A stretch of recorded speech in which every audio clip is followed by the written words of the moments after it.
for today. We are going to continue this painting here. And I wanted to make today's title, You Are Supposed to Make Things. As a human being, as a living, breathing human being, which I assume you are, we are supposed to make things. That is what we are set on this planet to do. We're supposed to make life better for other people. We're supposed to make technology, make love, make art, make friends, make relationships, make science, make conversation, make videos. That's what we do. We're humans, you know. This is life, and that's the basic message of today's live stream. So now that I've said that, spoken that piece, let's go ahead and get into painting. So what's going on? By the way, Corey, man, I was watching your live stream, and after I left, I went back to it, and I guess you owe me some points, some derailing points. Or was that somebody else that got the derailing points? I wasn't too sure. But I guess you didn't finish your thought regarding what did you not finish your thought regarding? You didn't finish your thought regarding, oh yeah, I guess it had something to do with ribbing. You didn't finish your thought regarding ribbing with Michael. So anyway, I did go back to watch your live stream just to see in case you said something, but apparently you didn't. So I mean, either way, it's fine. Not too big of a deal. Just thought I'd mention. So anyway, we're gonna go into this painting. I really love where this painting's at right now, but we're gonna go in and we're gonna start with a variety of. We're gonna bring in some textures and colors here. So we're gonna grab some of our blue, and we're gonna get in some of our brown, and we're gonna get into this, and just go into this and add some basic shadows around here.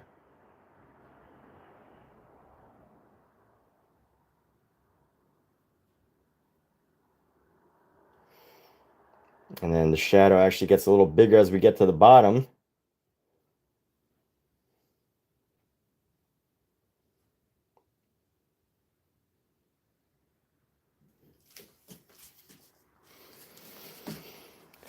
And let's see how we can do this. We can actually add this, bring this around, bring in a little bit of our brown, and just bring this around as we add in our shadow to this piece. Bring this up.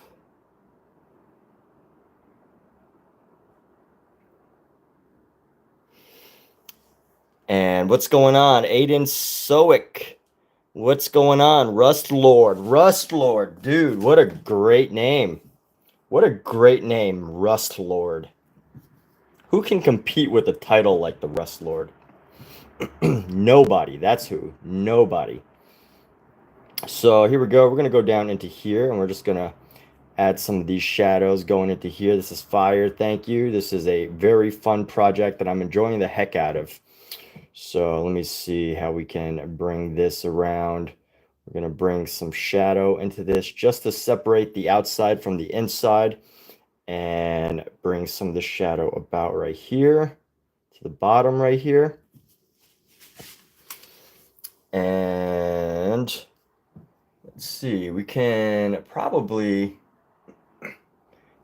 start to bring in some of this shadow into the hair here.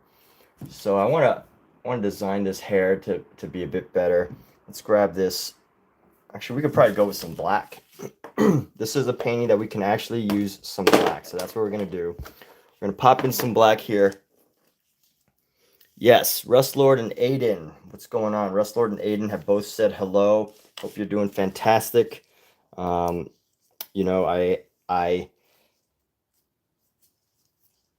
think right now, you know, let's take a moment to, you know, think about this idea of gratitude. And I'm not trying to get all like kumbaya, you know, manifest your life or whatever type type message here. But living in Los Angeles, I've been very lucky, and I don't know. I'm sure everybody has heard about the fires, and I have the good fortune of um, my place being okay, and I haven't had too many wild and crazy things happen to me in the past few years, as far as really bad things. It's been challenging with the actors strike and everything. I've had all these different challenges, but I haven't really had anything that was like, at the scale of what's happening with these fires.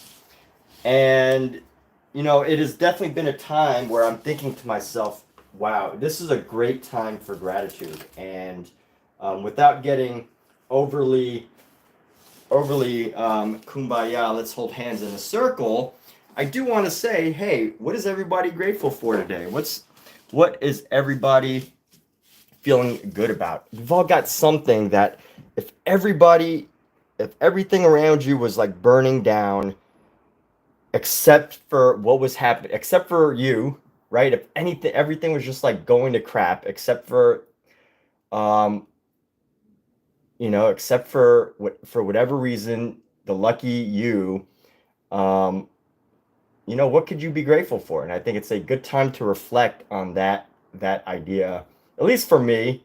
Um, but like imagine yourself in this situation where somehow you have survived something, and it's just there's so many things happening around you where people are like suffering and struggling, and there's people dying, and somehow you have the opportunity to just do your hobby, do your professional career, whatever you love to do, your job, your hobby, and you can just go on with that. And sure, you give your time to volunteer or whatever, but I think it's in times like these when we can really think about, when we can really reflect on what gratitude actually means. What can you be truly grateful for? And I think a lot of us can be definitely grateful for a lot of things. So right now I'm just designing in. Thank you so much, Russ Lord. Appreciate you. So right now I'm just painting in some of the black areas to add these the shadow here. Let's go. We're gonna go up like this, and then curve this around her head, and we're just gonna give this design right here.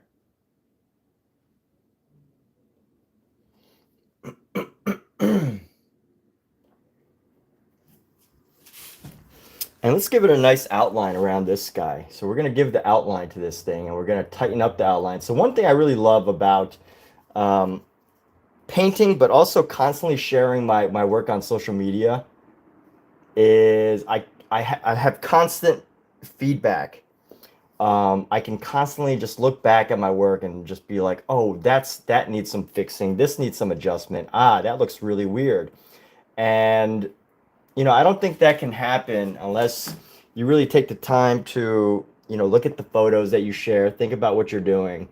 And sometimes if all you do is paint, you can really get lost and not look at the smaller picture. Sometimes it's not about looking at the big picture. Sometimes it's about, peering into the smaller picture of everything and getting your ideas of what needs to be improved. Sometimes you need to minimize what you're looking at to see it from a distance. And here I am. I'm adding this Jackson. What's up, Jackson? How you doing? I'm adding this space around our figure here, and adding this space around here. There's a black outline that helps to differentiate what we're working with, to add some shadow. So that is what we're working on here right now. This will help to separate our figure, and in turn give us like this magical little scene that's happening. I mean, we've all seen this painting, right? We all know who Gustav Klimt is. we all know that this is called the Kiss. Well, I actually thought it was called the Embrace because he has another one that's pretty similar to this that's called the Embrace. But all in all, we have an idea of what's going on here, and um, I can't change it up too much. I mean, I guess I could do whatever I want, but I don't want to change it up too much to where it's unnoticeable. But I also don't want it to be totally the same. So that's what I have to be careful with on this piece.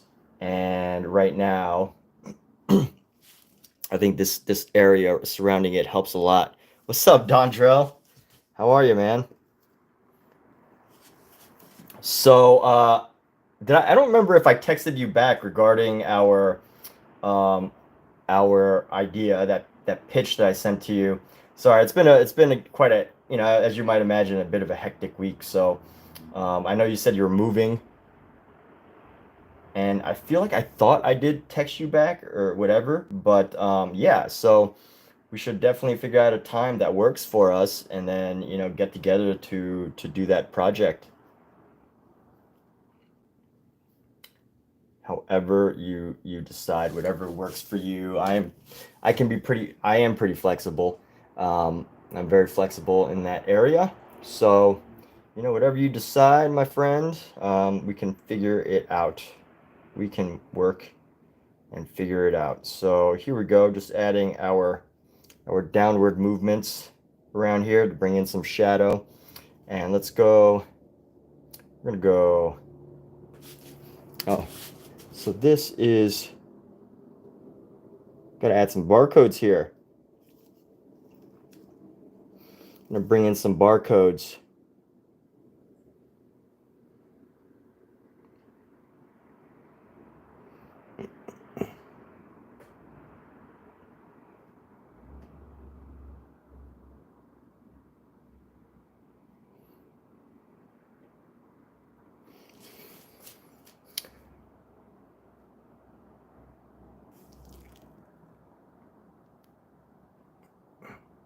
Oh, did I burp? My bad.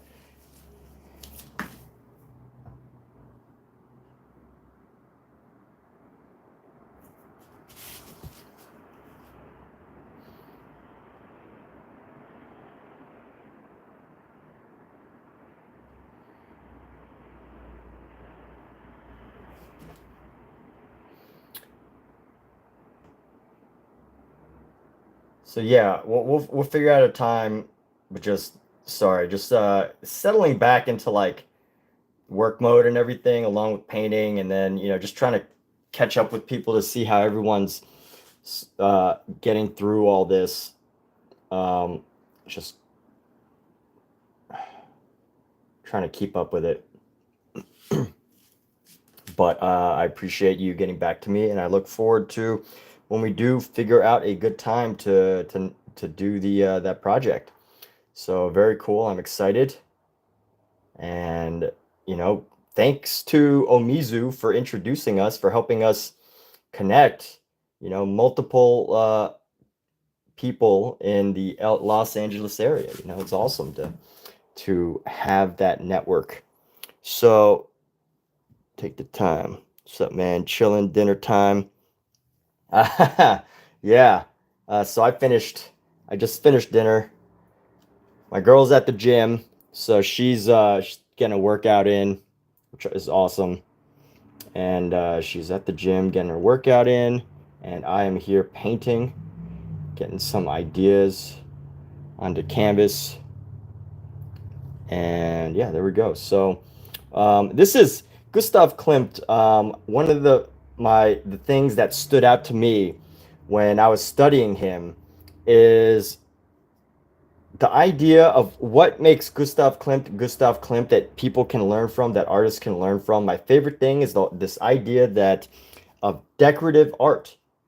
Like if you ever look at his pieces, yes, he's got some brilliant character design, figure drawing. Yes, he's got all those things. But at the end of the day, I think my favorite thing to learn from him and to like pull from his specific artwork is his principles around decorative arts, you know, just simply the idea of just decorating with all these little brush marks is enough to give this painting some more character. That is, I just love when I could look at an artist's work, or like, you know, study an artist, and you could just take one or two ideas from them, and it could make your paintings just that much more powerful. So that's why I like Gustav Klimt. It's just like, he's just so great at decorative stuff.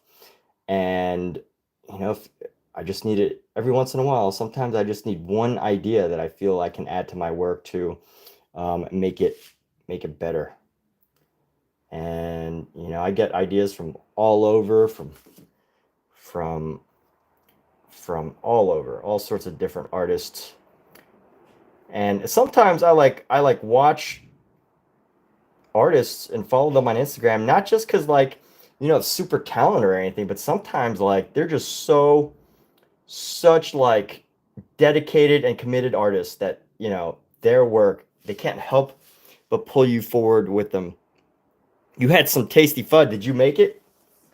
Did you make that pho? If you made that pho, oh my goodness. You're a awesome person for making pho. But if not, that's cool too. You don't always have to make pho just to be a great person, but it sure helps if you know how to make it, right? So here we go. We're gonna go so I'm gonna darken some of this red to get like a purple here, and we're gonna go straight across. Let's go around and down here a little bit. Let's see how we can bring this in here. What color is this? This is like a dark color. So maybe let's create an outline right around the bottom here.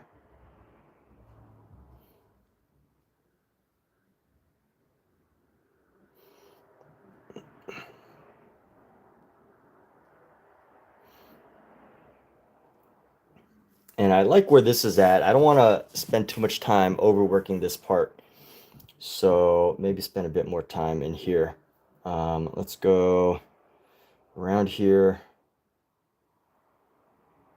And I want to keep it somewhat decorative as far as how my brush works through this piece. So am I kidding? No, like this new series. You really like this new series, Still Lifes. Thank you so much for sharing that. I like it when I say such nice things about Michael Wilbur. One day you'll make your own pho. Hey, Michael, what did I say that was nice about you? Not that I wouldn't. I just totally forgot if I did, honestly. I cannot remember everything that I have said in the past few hours. So let's go with this, and let's see what color we have. It can be annoying when I don't know what color is on my brush, but let's go like this, and we're gonna go try to find some good colors here. Let's see. So I got a darker color on here right now, which means I can mix this in with the red, mix this on top of the red here. Actually, you know what? Maybe, let me go. What should I do? Whatever shall I do? I think I need to tighten up the figure first before I keep moving forward. But let me bring some of this shadow into here, just to add some extra pops of color into here. It's gonna be a lot of marks on this canvas. The other thing I really love about like a painting style that's like really uses a lot of brush work, but like decorative brush work, is the idea that, like, you know, you don't have to waste paint. Like anytime you need to put some paint on the surface, anytime you need to have some extra paint on your brush, you just go right into it and just paint it in, use it, decorate, right? There's no like, hey, you have to use another brush for this color. You just use your brush and go into it, go after it. So here we go. I'm gonna paint our Morton Salt Girl.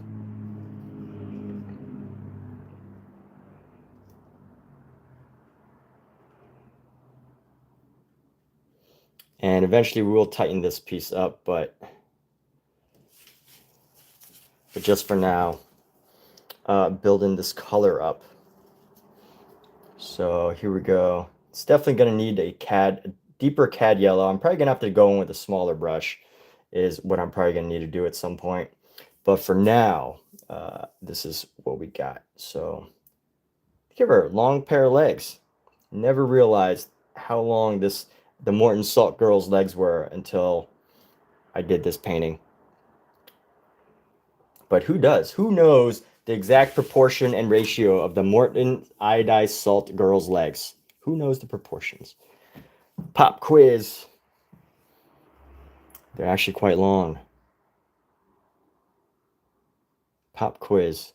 Nobody knows. But anyway, let's go like this. I'm gonna paint into here. I probably should have painted this first before I added all these decorative elements, because now you know, I have to make sure that these colors don't blend in with the yellow as much as it is that they become like part of it, become part of the painting. I don't know what I just said, by the way. Something about becoming part of the painting. Anyway, let's see. Boom, boom. Bring down some of this yellow. And let's go right here. I love how scratchy the surface is right now. You have been to the Morton Salt Farm in Utah. You have? What'd you do there? Just collected salt? So we're going to add some white here. We're just going to grab our white paint and just go straight on top of some of these areas here. We need to improve some of our highlights, our whiter areas. Let's go like this.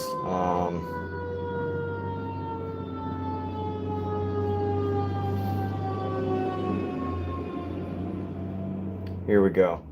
Just painting across as we build up this section. And then here we go. We're going to go around with the round section here. We're just going to go follow it around. So just follow it around, follow it around.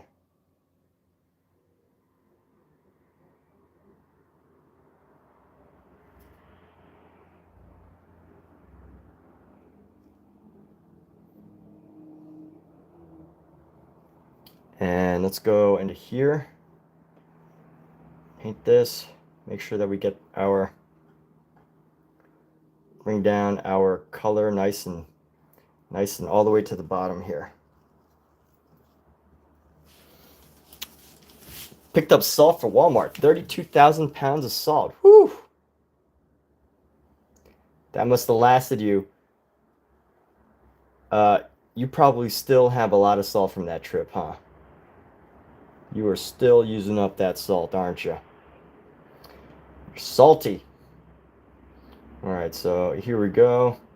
Using up this blue, allowing the blue to pretty much get into some of our space here. And then let's go with a little hint of let's go with some of the red here. We're going to go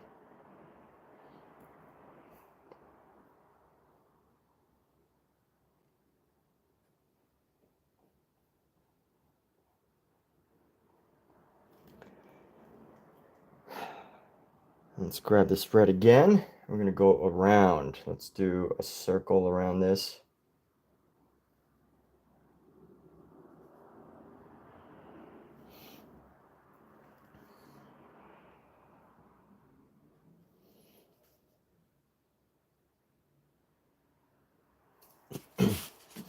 And maybe let's find a place to add some red into this, just for a little bit, you know, just to add a little bit of red, some hints of red, so that there is something here, some extra color besides this like besides this brown. And then let's go look for some yellow.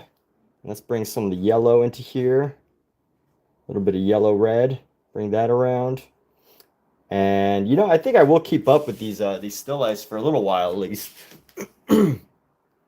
But can I tell you a bit more about what I'm painting? Catherine Machine. So Catherine, this is a still life based on a painting. I'm about to show you exactly what I'm painting. But before I do, let me make sure I don't have any mail that gives away my address on my desk right now. Excuse me 1 second. Let me check my mail.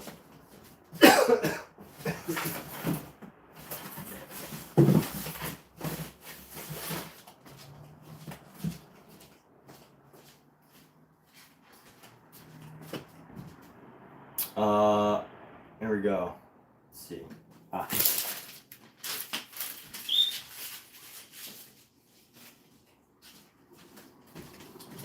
All right, so this is a still life, and I'm going to show you exactly what the still life is based on. Bam, right here. This is the still life. So I'm painting that. And this is a painting that I have. So obviously this is not the original. The original probably cost about 20 to 30 million dollars. But this is a Gustav Klimt piece. A piece made from Gustav Klimt. But except this is actually a version of it, I think. So this painting right here, or this version of it, is like a print on top of a thing that's also been modified. So I don't know exactly what all the different changes, but this is the still life. So that's it. That's what we're painting. That's what this is it's just my version of that. And to give you some more detail about what I'm doing here. By the way, how'd you get a check mark? Is that because you asked questions? Not quite sure. Did you? I don't know how that check mark came about. I just want to make sure I didn't miss anything anything. But yes, so this is a painting. Now, a little bit more detail about this painting. This painting is actually it was originally an oil painting that I did, and I'm doing this entire series of still lifes where I do oil pastel on top of an oil painting that's already dry. Excuse me, burping a lot tonight. That's why I shouldn't eat dinner before I paint. But I do this oil pastel on top of a dry painting, and then I do a painting on top of an oil painting on top of that.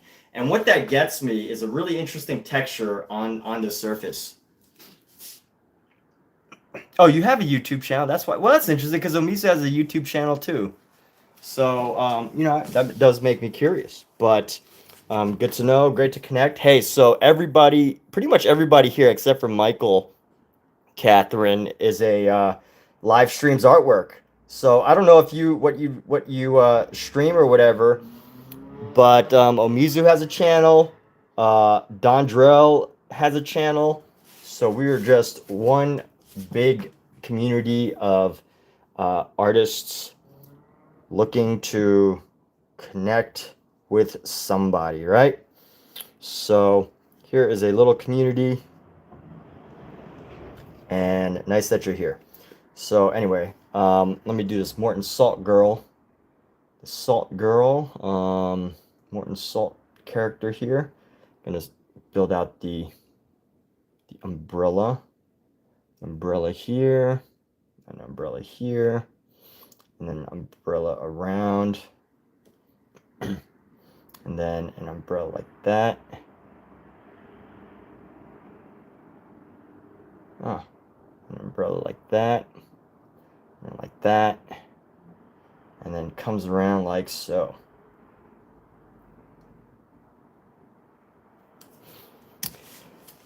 Also artist, not really on YouTube, mostly Instagram. Love you guys. Good here together. Apologies for typos. Painting in the middle of a mess. So, Catherine, if you want, you could share your YouTube. I am totally open to people promoting themselves, marketing themselves, telling about their channels. If you want to steal viewers from this channel, if you want to steal Omizu, if you want to take Dondrell to your channel, I'm totally open to that, you can do that. You know, so that's how open I am to people talking about their artwork. So if you want to share like your Instagram or something and I can pull it up, I'm happy to. Yeah, I am totally happy to be like, yo, let's analyze Catherine's work and give it praise. So that option is available to you if you want, just to let you know. So anyway, I have this pink color here, and I'm trying to find like a good way to. I haven't really thought of a good way to use this in the background yet, but maybe, you know, just to brush it around into the black line, this deep black outline that I have, that maybe I can somehow blend it into the space around it, or make it more of a part of it rather than just like the separate thing. And I'm seeing right here that this curve is a little bit too harsh, and it doesn't really capture this very well. But everyone else send you their channels. Yes, you could totally. So there's Omizu, who I think you could just so kind. We got Catherine. So for whatever reason that didn't show up. I'm trying to let it show.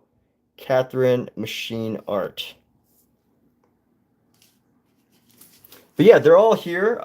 If you scroll to their names, there's Omizu Paints, and then there's Dondrell. I'm surprised that they're not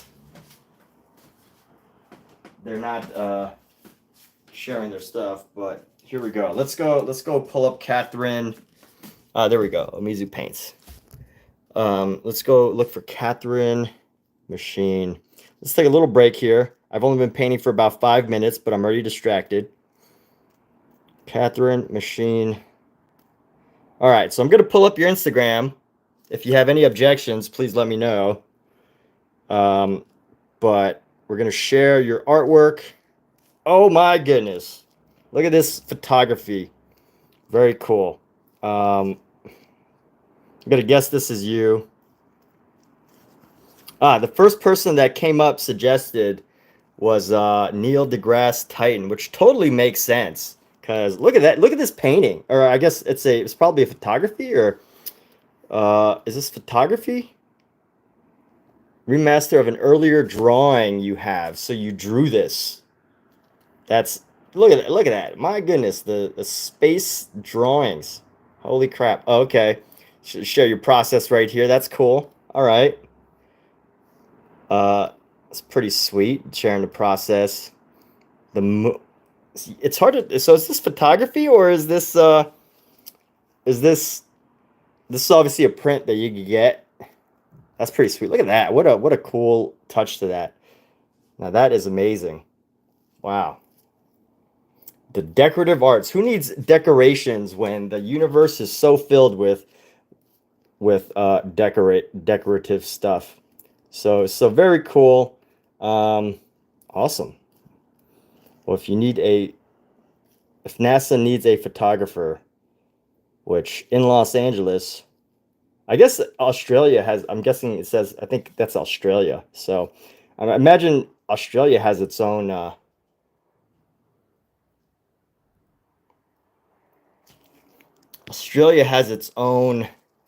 Space Force, I guess. So cool. Yeah. Wow. What great photography. And that's painted. I could see. Wow. Look at that. Some amazing work. So great. Well, anyways, everybody, let me see right now. Didn't know what was going to pop up. Let's see. So anyways, oh my goodness. Look at it. So Catherine Machine.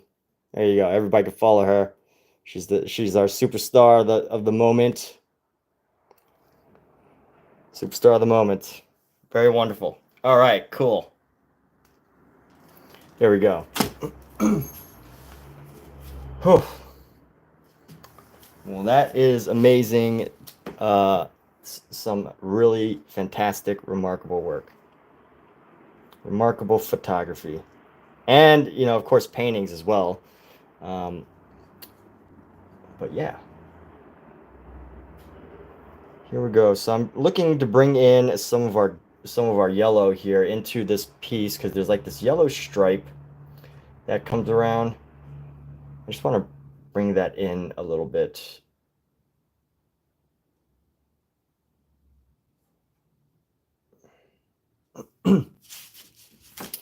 And here we go. So 5 stars. Okay. Yeah, well, that is what we do here. Or that is what I do here. We share stuff. Oh my goodness. So I just got this gold paint. Let's see how it looks. Where's my gold paint?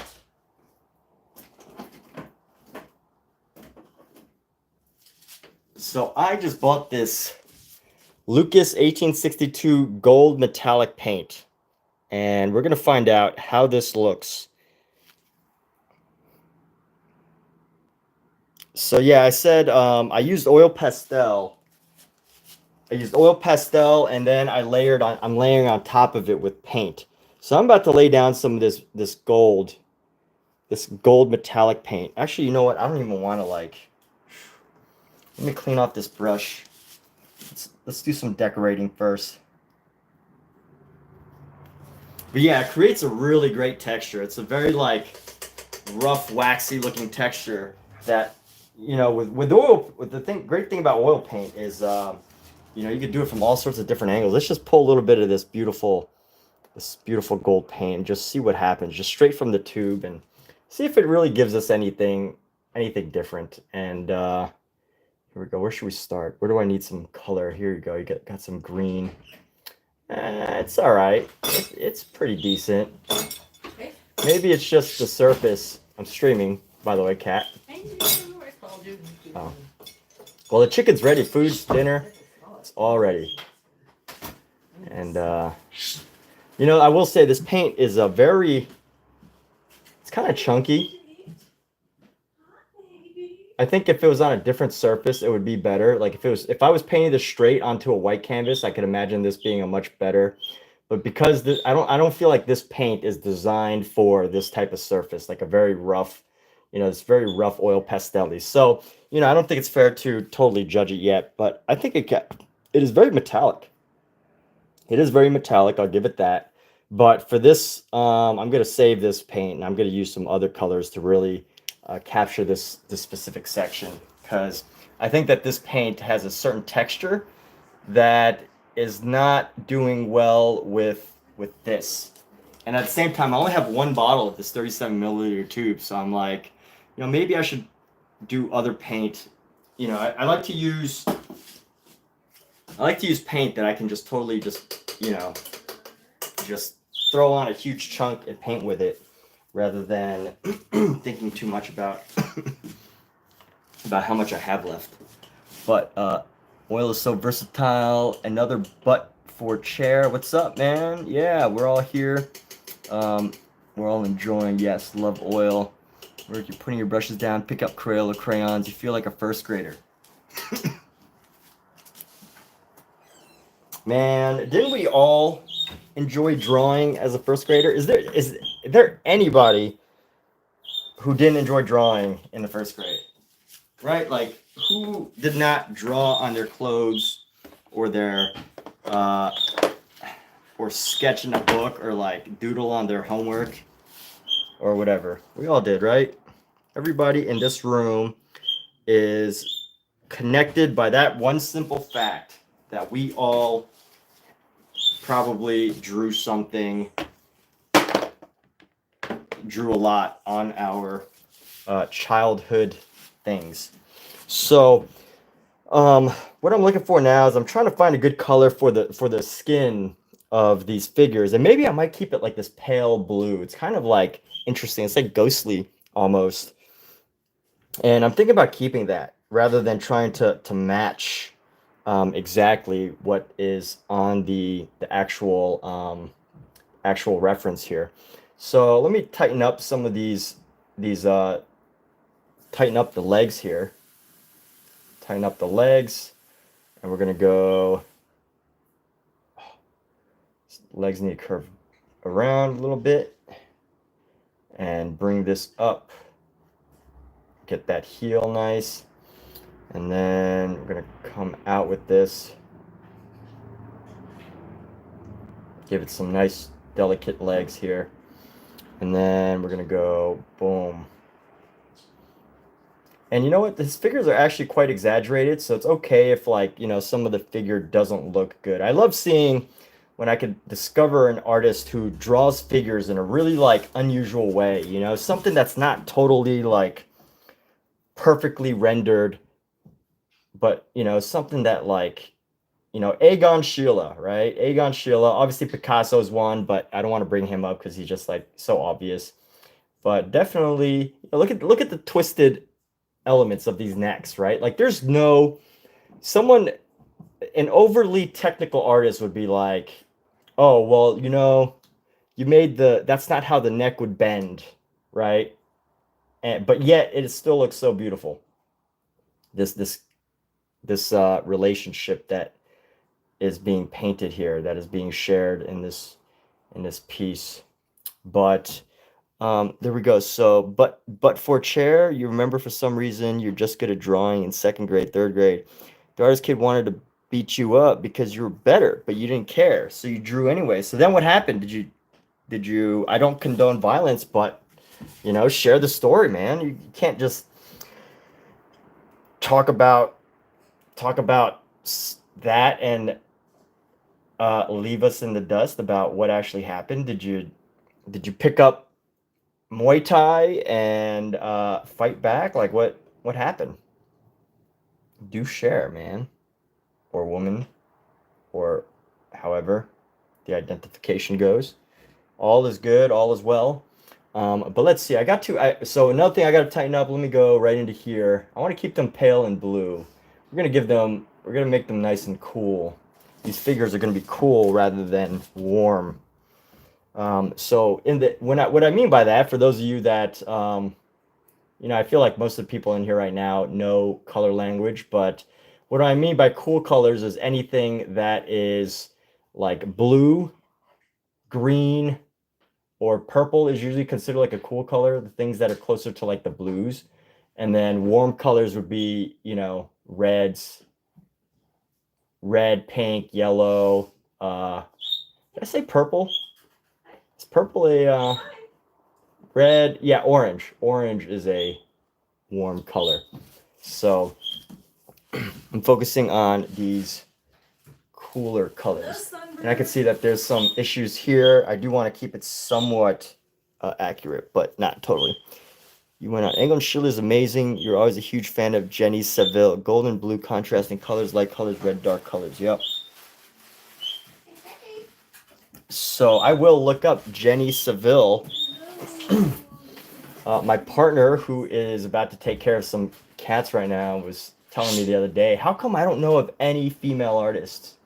But you know what, Kat? I do have a better answer for that. I follow a lot of contemporary female artists on Instagram. Like who?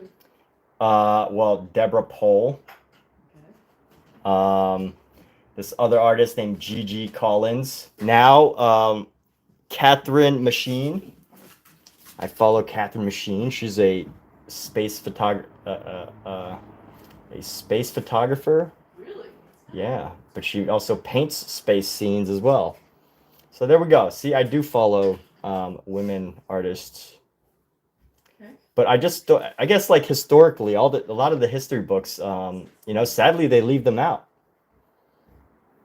But I did listen to this one book called The Story of Art Without Men, and it was very interesting to me. I really enjoyed that listen. It gives you like a really good breakdown of a variety of women artists. So here we go. We're gonna come down like this, and then we need to bring this arm up, and then this arm is gonna come around like so. And I just want to separate some of the stuff here.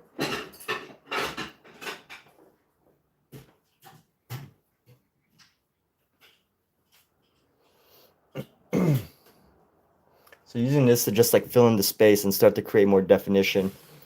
Bev Doolittle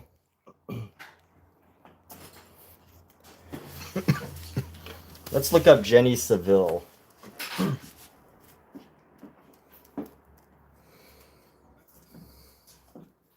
Looks delicious, babe. Jenny Seville.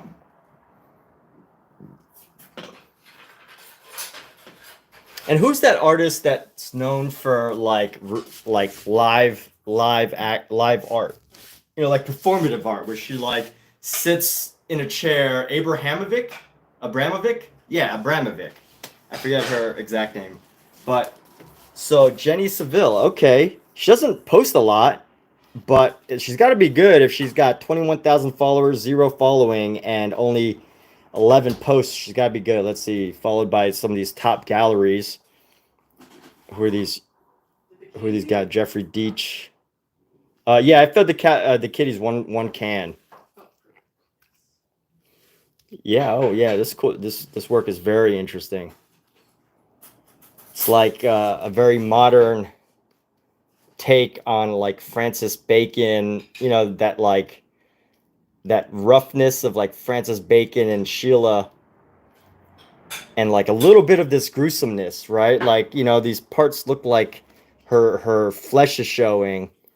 You know, there's a bit of gruesomeness as well, but like very descriptive. Oh yeah, no, but still very realist too. Very cool work, Jenny Seville.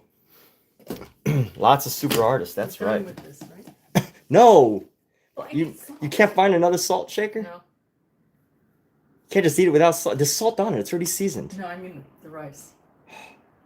I'll put it right back here. But you didn't do that last time. You totally messed up the whole I thing. know I did, because I needed salt. And then I had to. You shouldn't use condiments as objects of art. And we have to use them. Babe, Relax. In the eye. you can't just understand for one meal that I cooked for you.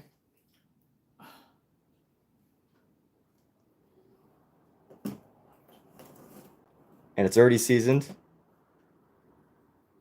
I think that's where it was. That's not where it was.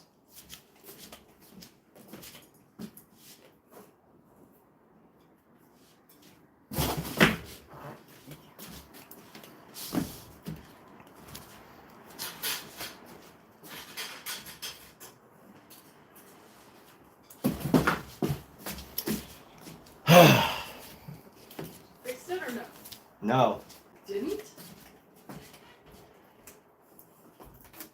It's totally different. Well, it's hard because I'm at a different angle now.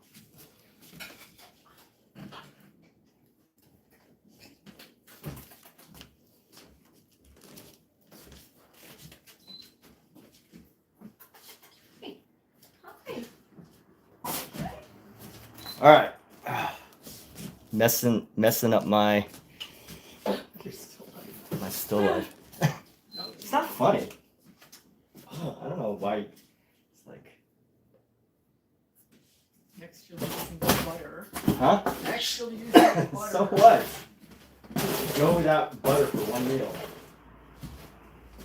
You can paint things that are not being used. There's got to be some salt in the thing, or pepper. We have white. I know for a fact we have white pepper. Oh, right, there is white pepper. And I know for a fact that there's got to be something that you can add that gives you a salty flavor. Besides salt? Besides salt, yes.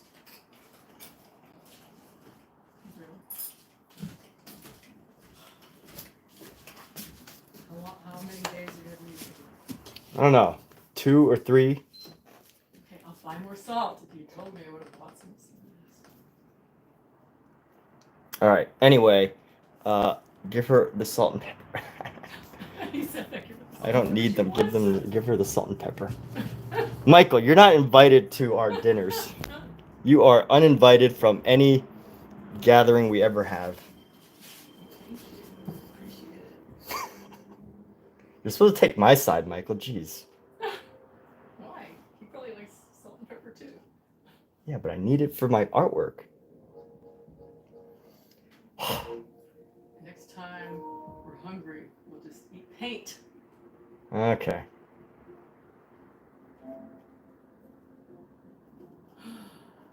All right. Well, Thank you for understanding. anyway.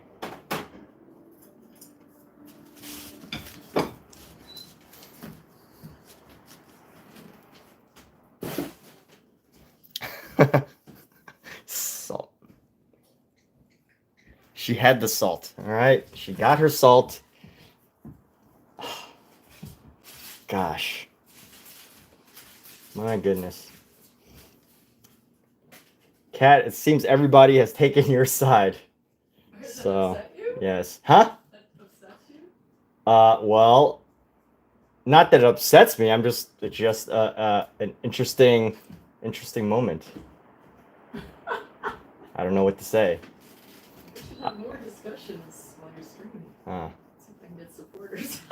all right. That's enough of that. All right. So anyway, Kat got her salt Yes, and pepper.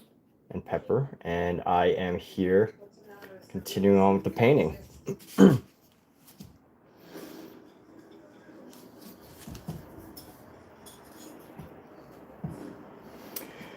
All right, so anyway, let's go right here.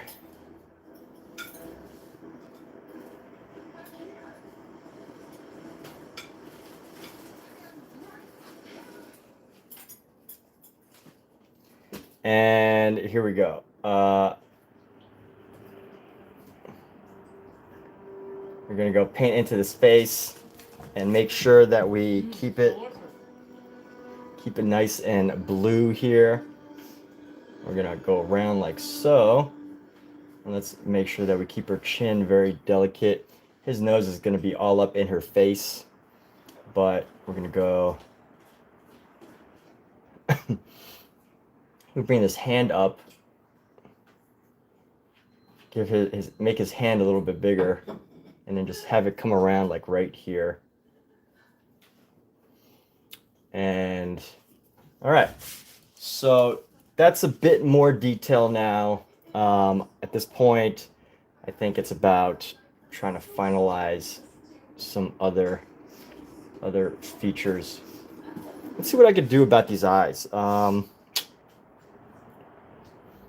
Oh yeah, there's supposed to be another hand that comes around. Let me see if I can go with like a... No, you can't really tell that there's like a different hand there, honestly.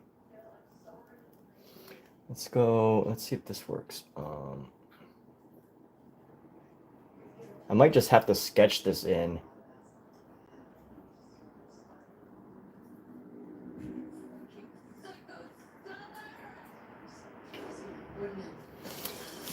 All right, so Salt saying, let's see if he's worth his salt. All right, who has... Sound like a cripple with a crutch. All right. So Kat got her salt. I fixed it, so we can move on. All right, here we go. We're gonna go like this. No. And we're gonna go like this. So Kat and I actually auditioned for a reality show, which I don't know if we're getting, because seems like it's been too long and they haven't responded to us yet. So that would have been fun though. I would like to be on a reality show. It's not my dream. You know what I find totally fascinating is there are people living in Los Angeles and it's their dream, like their life's dream, their life's hope and aspiration to be on a reality show. And that just totally baffles me. But it is a thing. And when I say baffle me, you know, I'm not like I'm not against it. I just feel like I just never would have considered that as something that someone dreams of, is becoming a reality TV show. That's so interesting to me. It's a very interesting decision as far as what they want for a career choice. But in Los Angeles, I've met quite a few people who dreamed of being in a reality show. So anyway,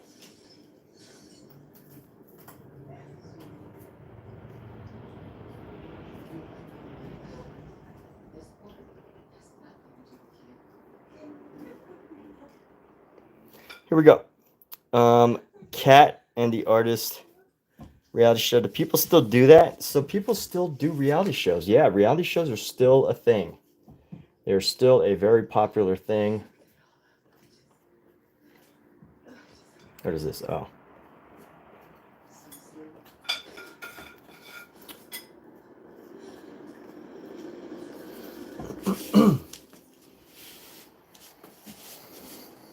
And let's bring in some yellow. I want to get a little bit more playful with these colors here. So we're gonna blend in some yellows here into this space. We're just trying to get a little bit more playful with these colors. I've been a little bit too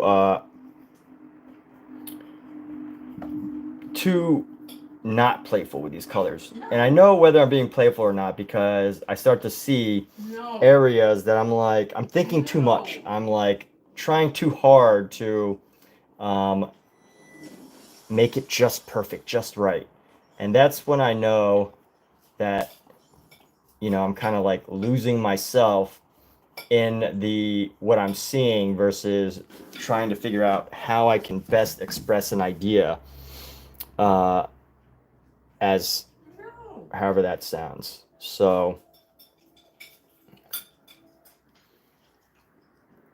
it's a dirty salt shaker. This is not a Andy Warhol salt shaker that's perfectly clean and white and red. Or I mean he doesn't do salt shaker. He does what's it called?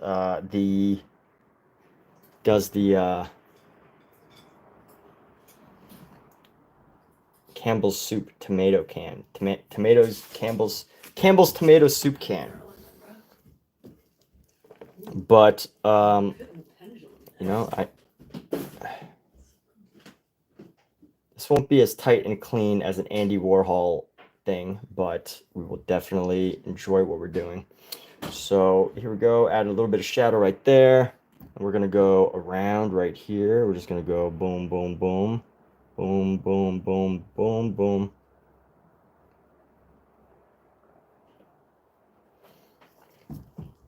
And Catherine, that's kind of spot on. What's spot on? Catherine, you notice a lot of those diminished.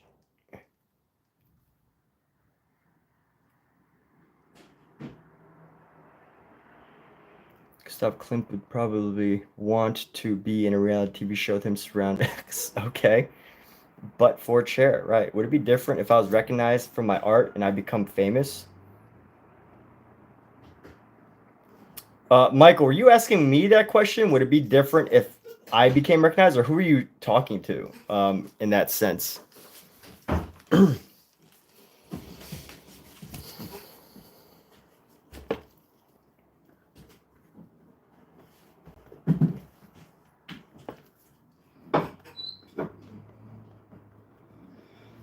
I'm trying to get rid of this this blue line here with a mixture of like brushwork and different colors. Let's go with this lime green that I bought the other day.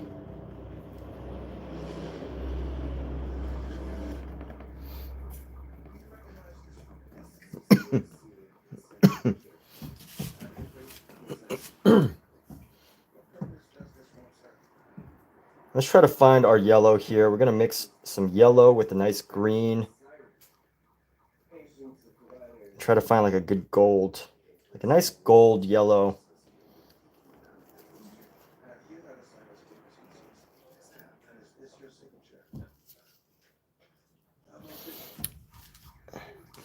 Oh, you're asking me, would it be different if I was famous? Would it be different if I was recognized for my art and become famous? Like what be different? I'm not quite sure exactly what you're asking would be different. You know what? I don't think my art. If you're asking specifically about my art or like what, I'm kind of confused. You know, sometimes I lose the context of what is being asked.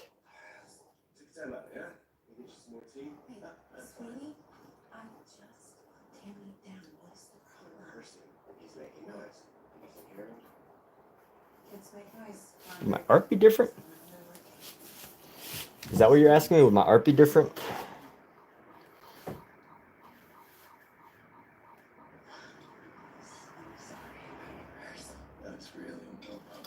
You know, I think you know, if I was super well known for my art, um, you know, I think my style would be slightly different.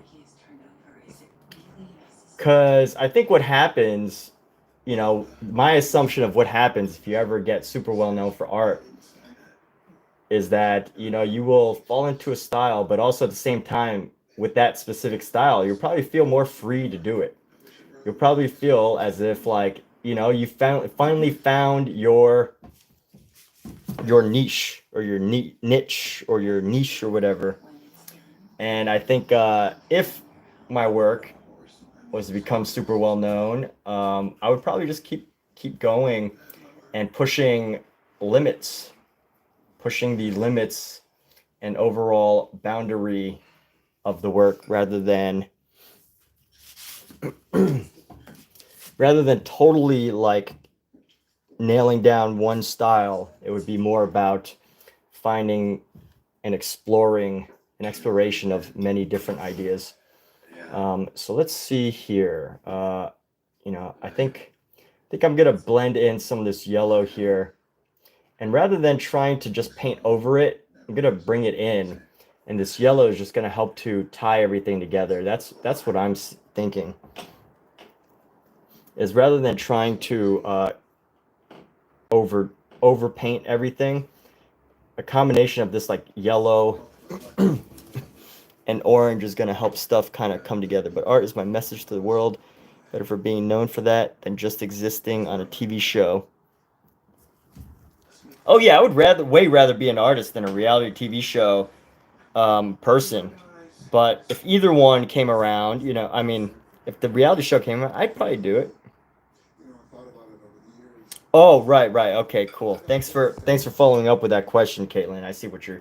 So that was the question you were answering or addressing the question that we were discussing earlier. Yeah. Yeah.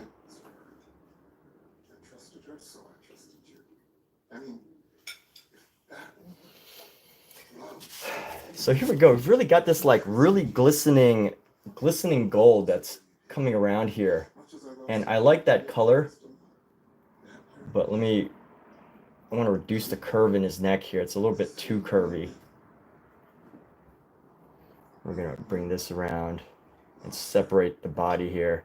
I think some of these shadow spaces, some of these spaces that have not been painted over, that like reveal what's underneath, give it some dimension. And I actually like how this color is really turning out. It's giving it like this gold shimmer, even though it's giving like a gold shimmer, but I don't want to add it all over. Well, I guess I will add it a lot of it, but I don't necessarily want to paint over every area because I think it's just enough to like give it these little sections of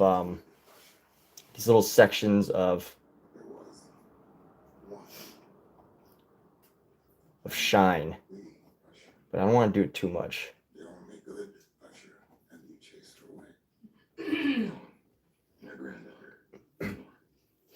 So anyway, the new Bob Ross. Artists are getting their work stolen all the time.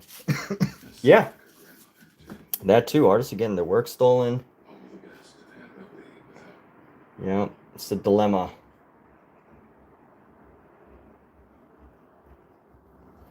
So we have had the AI conversation quite a few times, but I know there's some new people here like But for Chair and Catherine. So, you know, it sounds like this has been on your mind, Catherine. What are your thoughts? What's been bugging you about AI lately? Did you have one of your pieces stolen by AI, or you know what's going on?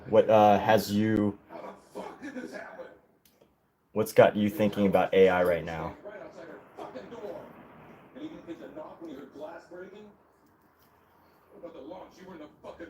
We had 10 people at the launch. And not one of them could stop this woman from leaving the building. Not one could stop my daughter from smashing a TV and assaulting my wife. Not one single person lifted a finger when she went home and... The home was secure. I can't explain it.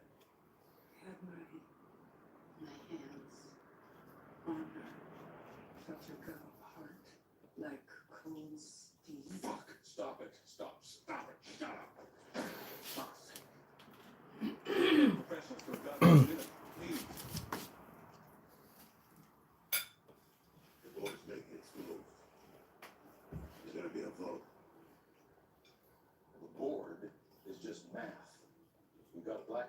strangling the crib. Oh, it's out of the crib. It started college. Well, use the good stuff. Emergency. So I'm using some really thick, just straight oil paint right now, just to lay it into these sections. And one thing that's great is that some of the shadows from the painting underneath, the oil pastels are like are coming through. So I'm taking advantage of that to allow this variety of color, and it's really helpful because sometimes when you paint a la prima, just getting the right color with just oil paint, you know, you want to paint. Hey, Pookie, stop messing with my salt. Didn't you hear our debate earlier, Pookie? Our cats are now messing with my salt. Can't I paint in peace? Just kidding. I love these cats.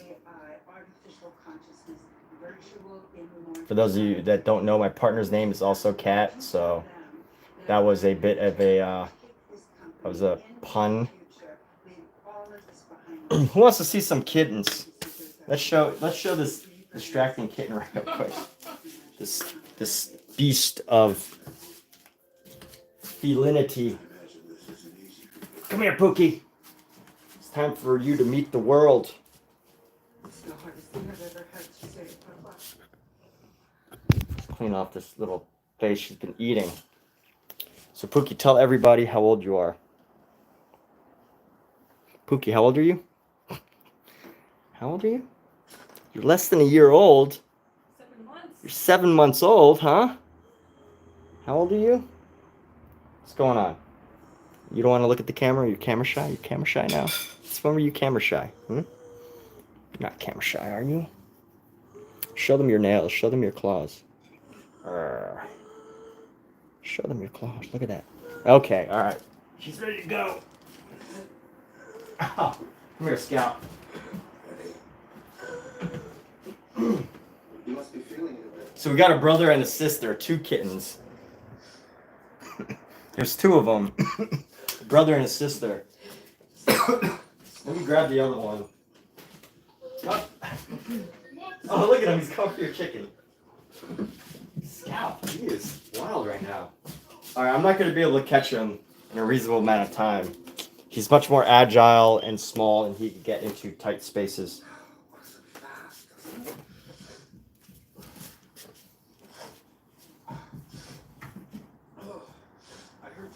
Oh, Pookie. Oh, yeah, that's not good. All right, I gotta clean her up. Oh, shit. That's why there's paint everywhere. From the kitten? Excuse my language. I really wanted to marry you the first time we met. At the photo shoot, you came up to me, and I'd been approached, chatted up by grifters and creepers before, but you smiled, and it was so real. Here, can you hold her so I can clean her?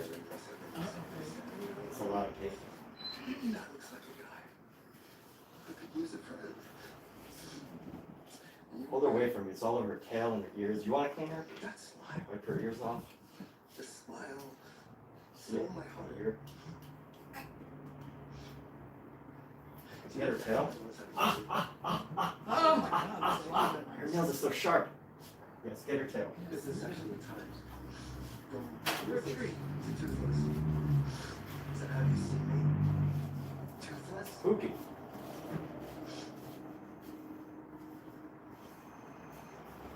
Yeah. Yeah. Yeah, now? Got it? Okay. Okay. No, it's at the bottom of the tail. Yeah. Yeah, I It's know. an emergency. Well, some of it came off. Dad needs me. I'll be back when I can. Use the Baby, no. Oh. Okay. Baby. Where did you put your wedding ring? Okay. It wasn't on your hand. I saw footage from the party. I got some of your things back. Your purse, your effects. Spooky, your come here. fucking phone. But no ring. Where did you put the ring, Maury? Don't move. Oh my god. Cat, you're gonna be very... You're getting rid of this anyway. I know. best to get it off, though. Okay. I didn't want to sit there. Okay. It's an emergency. Dad needs me. I'll be back when I can. Maybe we'll talk then.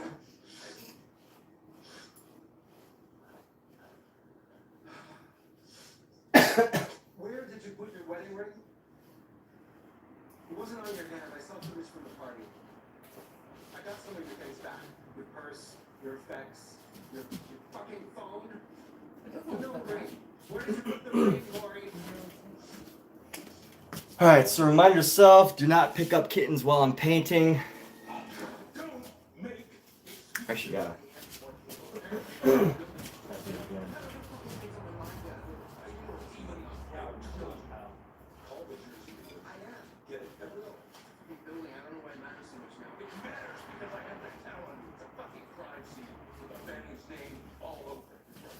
Here, Poopy, come here. It matters because I can't count on you to do the building, and I can't count on you for the little things, which means I can't count on you for the big things, and I have to count on you, Freddie. I have to. You're it. You see, you're the fucking swing vote. The boy swing. They haven't called you yet.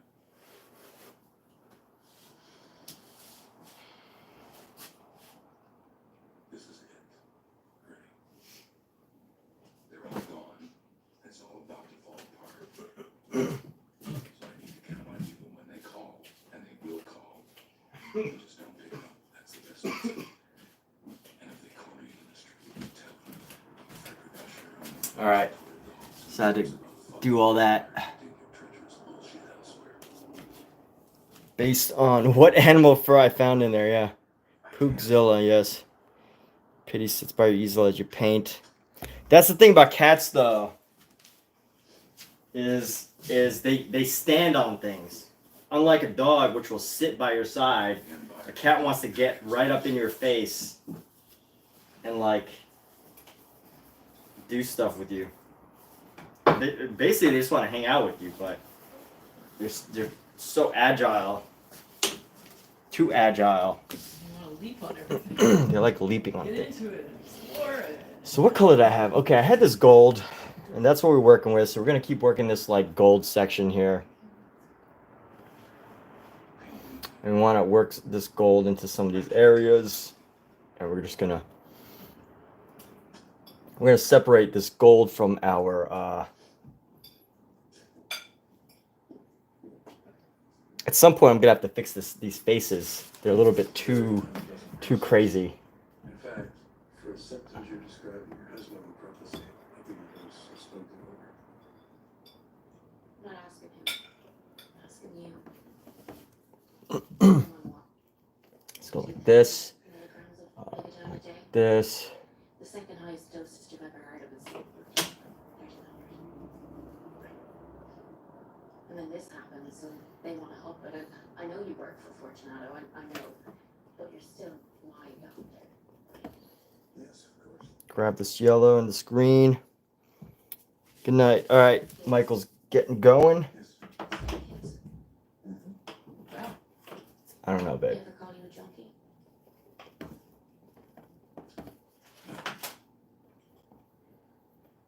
I did. They're all gone now. You watched 3 coffins being So, burned. here we go. Just working in these colors here. And I think at some point, I'm going to, add in the more decorative stuff. But for now, I just want this like foundational layer of this like yellow gold, this like gold yellow with ochre orange, just to create this like vibrant shimmering effect. And I will say, for those of you wondering, is this color how it actually looks on camera as it does in person? I know I would be wondering that question if I was watching this, because I look back at this camera and I'm like, wow, those colors are so good. They go so well together. And I'm looking at this up close and I'm like, what's missing? Why doesn't it look like the photos? And all I can say is that it definitely looks better on camera, but I think that's because it's smaller. So I guess like if you stand further away and you kind of look at this thing as one big piece all together, it looks really good. But if I get too close, I see a lot of the underpainting, which, you know, is on purpose. You know, I did it on purpose. I did the oil pastel textures. So, you know, I can't complain too much about it. That's all part of the design. But it is something that catches my attention, these different designs that are happening in here. And let's see, so we got this body, we got this gold, got the orange and the browns, the reds. So I think right now what I really got to do is I got to tighten up what's going on around her. But let's go ahead and grab some yellows.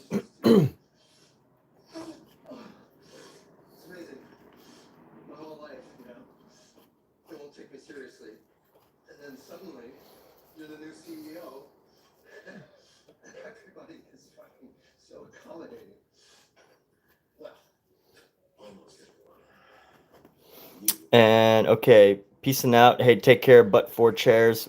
Take care. Gold flake. So I'm not going to do the gold flake on this. I feel like the gold flake is something you really got to plan ahead of time, because otherwise it just like, it just won't, you just got to plan it ahead of time. It's just one of those things. Because if you don't, it gets all messy. He put me one rung higher on the ladder than Tammy. And he sat back and watched. I like that you could kind of see what the painting was underneath. Almost a little bit. But we're gonna have to tighten up this face now. Let's go with some rouge for the eyes. We're gonna add some rouge, some reds for the eyes here. And then we're gonna add a little bit of red into the eyes.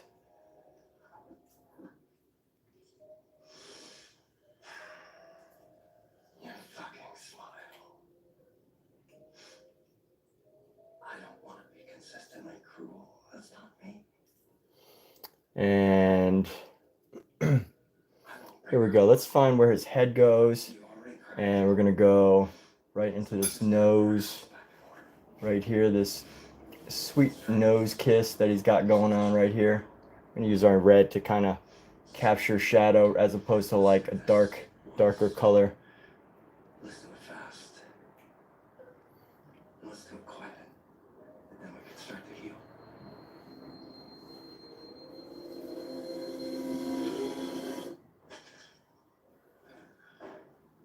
I gotta go. I've got another house to put into order. And we're gonna add some of the toenails. Actually, when we get into some of these details, I need to go smaller with my brush. But let me see how I can really tighten this up. How do I want to tighten this up? So at least add some. I should spend extra time on this because this is going to be the main thing that really ties this all together, right? Everyone's going to be looking at the other stuff, but this is going to be the thing where people are like, oh, cool, he like put that painting, that thing that I've seen before into the painting. But that's what people are going to be focused on. They're not going to care about the fact that there's salt and pepper in here, right? At least I don't think so. I mean, does anybody really care about the salt and pepper? I do. But I don't think anybody else really will. Who knows? Who knows what people actually care about and really want to see.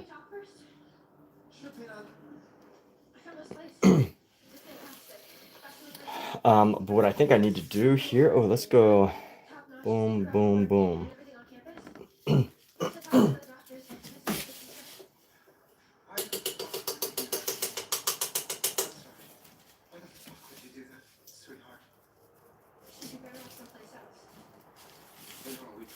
So let's see, how can we want to add the details into the face here. So I'm going to grab a small brush. This is going to be a tiny brush. And it's like them all together. It's kind of fun. Yeah, thank you. Thank you for noticing. Thank you for noticing that. So I need to go with a really small brush here.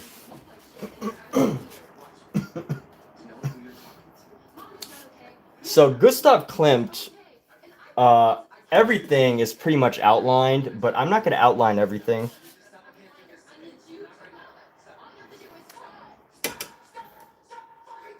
Ooh.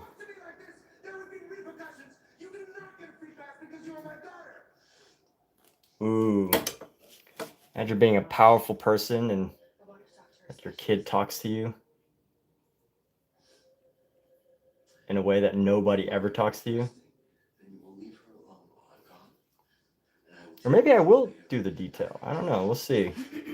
Maybe you can't do Gustav Klimt without, you know, adding the outlines.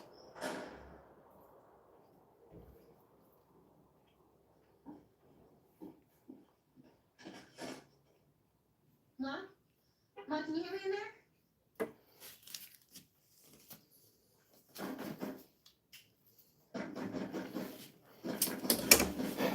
Let me get the hand right here. So this brush is as small as the brush can go. I feel like Gustav Klimt must have used a much, much bigger canvas size than what I'm currently using, because these brushes, these lines are so thin. Or he must have done some sort of printing process. I don't know, but That's Lenore. Bingo. I don't know what you're playing at with me tonight, but I just know that enough. We're almost there. You know what? God, I love the way he designed this hand here.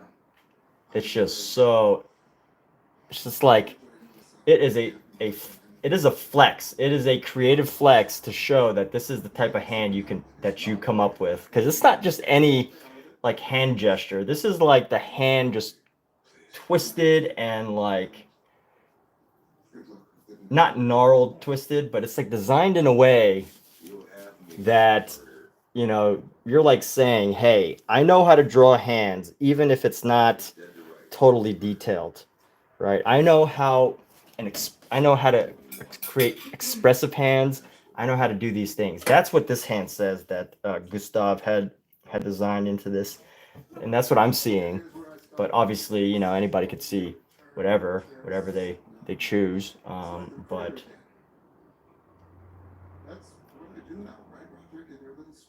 so my challenge, you know, I'm not so focused on recreating as much as I am just focused on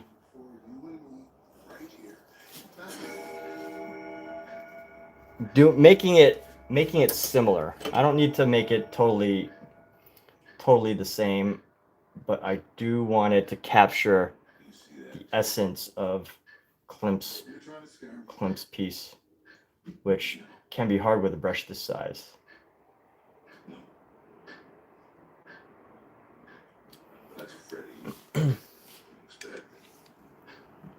Started using nail art brushes for tiny part of the painting. Also so much cheaper. What's a nail art brush? Uki always prints, so why not do my interpretation? Yeah, you're right. Why not do my interpretation? What is a nail brush? I have not used a nail brush.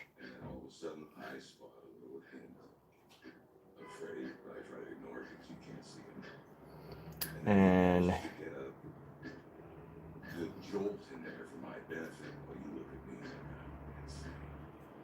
really just want to get the hands in here. And I'm afraid you're ringside from my second. Any second, ready to peek up from behind the chair and show off his C-section skirt.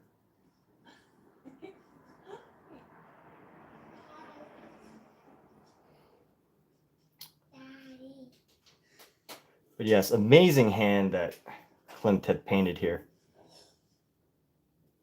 So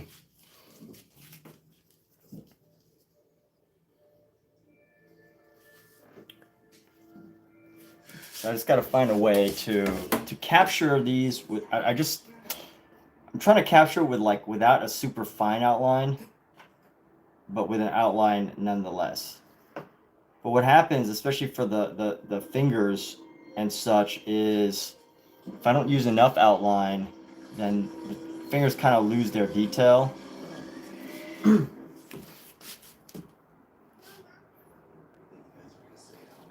that these two thought that Daddy could use a little support. Didn't you, Fred? You should just stay at home. That's great. I Hmm. would miss it.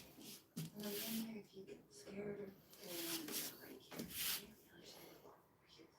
Here, why don't you come sit with me? Let him get to it.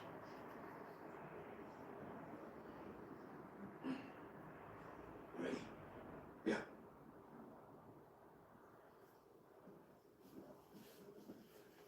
You got this? Yeah. I got this. All right. Let's see. Nail art brushes are like tiny ridger brushes, 10 for 5, and they stand up to thinners because they're used to acetone. So work nail. Oh, you mean like a fingernail art brush? Is that what you're saying? Like a fingernail art brush? Objection. Go ahead. You can get it all day, get it on the record. Doesn't matter. Nail art. I see what you're saying now. Nail art. Duh. Duh. Come on. And what purpose does Obviously, she meant like fingernails. All right, so here we go. We're gonna do 1, 2, 3, 4, 5 toenails here because that's how many toes people have is 5 toes. So 5 toes. 1, 2, 3, 4, and then 5, Not particularly, no. and then 1, 2, 3, 4, Nothing at all. and then It's unfortunate we couldn't get a family member to sign along with the petition given her age. But as you can see here, it was witnessed by a representative of the company. Have you ever signed as a witness on this? the super fancy nails. I might have to look into that. Or I could just get a really trim a brush. Just trim a really fine brush. You're telling us that you were aware of and signed this form on this date? Yes. Objection. Is your witness Mr. Isaac? All right, let's go into the face here. We don't want to keep avoiding the face just because we're scared to mess it up. Anytime exert any pressure on you, written or verbal, to sign or falsify documents? No. Has he spoken to you at all about today's deposition?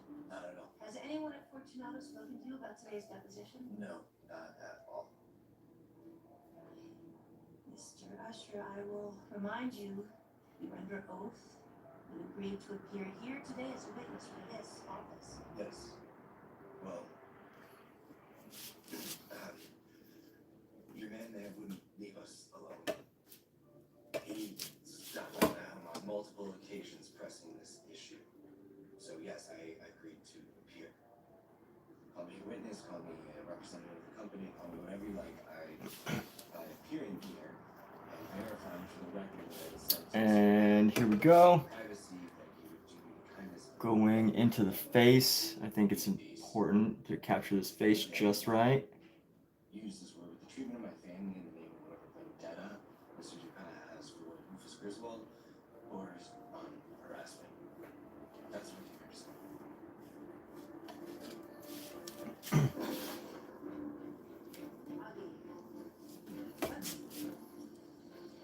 You could definitely see how this came together. Oh, I'm so excited. I am so excited about this.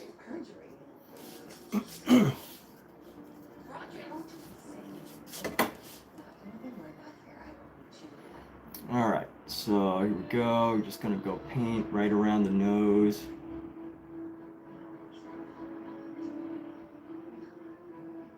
What the fuck? You knew this was gonna happen? My husband is in jail. He'll be out before dinner. You think Fortunato is going to let him sit there? As of today, he's going on his He's charged with perjury. And that would stick either. And just building this in. You have people. How often do I live stream? I live stream like. It depends. Like I have moments. I try to live stream like at least 4 or 5 times a week. But like during the holidays, you know, I might stream less. like throughout December, I probably streamed like maybe 6 times for the holidays.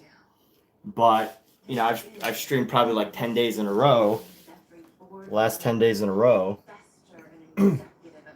So it really depends on what. But my ongoing goal is to just, you know, constantly be streaming as much as I can. I stream a lot. Let's just put it that way. At least a few times a week.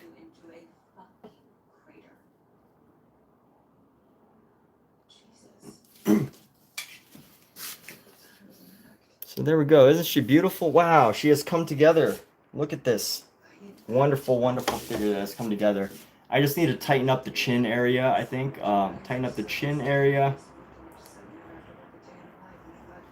And establish these hands much better. I need to find a way to separate the hands.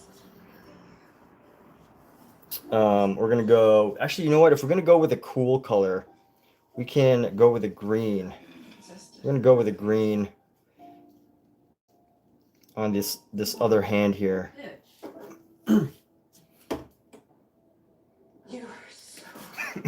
How did I get into painting and art? Yeah, so thanks for asking the question.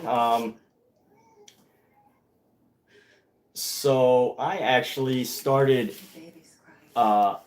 in physical painting about a year and a half ago. But before that, I went to a digital art school. I was actually studying to be for concept art about 5 years ago. That's when I, you know, got into art. But I didn't like digital art. I did it for a while. And, you know, honestly, I didn't find any work in digital art.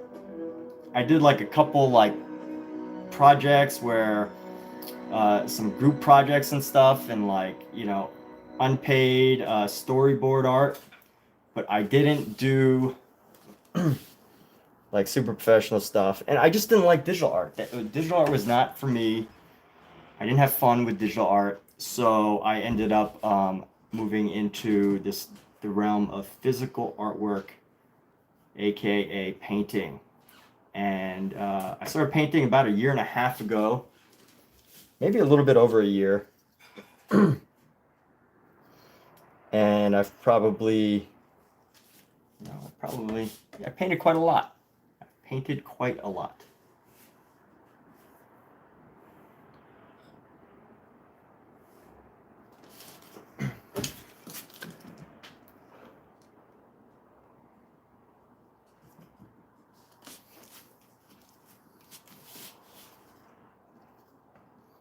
And I will say one of my main sources of inspiration when I first got started is Vincent van Gogh. So I tend to talk about him a lot.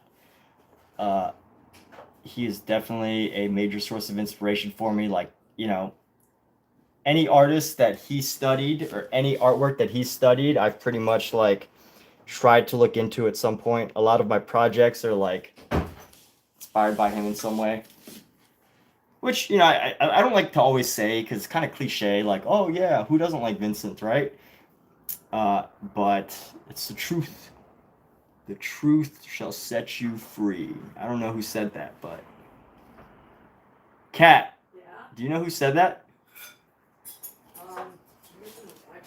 Huh? I think it's in the Bible. Really? The truth shall set you free is from the Bible? Okay, well, I don't know where it's from, but I would believe it. So here we go. We got to tighten up these hands. I got to figure out how I'm going to make these hands look. They don't have to look right. They just have to look good. They don't have to look totally right. They just got to look good. So, trying to find the right shape here. Just trying to find the shapes with greens. It's amazing. You started digital too. Wow. Well, yeah, I mean, your work is definitely representative of someone who's been, you know, working for a long time. Yeah, that's amazing. Amazing stuff. So,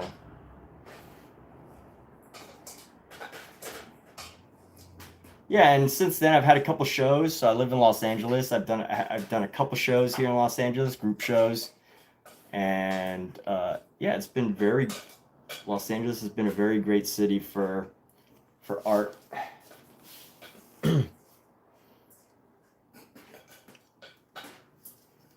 And of course, you know, my art's a bit, sometimes I guess we call it primitive or naive, or however you like to define the art that is not so touched up, like, as in like an art school. Let's see how we can touch up this neck here. I want to bring this up, bring this down. I don't know if I'm probably gonna have a really tough time with these hands. I don't know. Oh, excuse me. You used to be able to fit under that door. I remember that. You would climb in the refrigerator. I'm glad you don't have that. Did I see the Von Hoch light installation? No. I did go to his virtual reality, or what was it called? Like the immersive Von Hoch. I went to the immersive Von Hoch experience, but I haven't done his light show one. Unless you mean the immersive experience one. I know that can be mixed up easily. I've had people like talk about it before and they mix it up.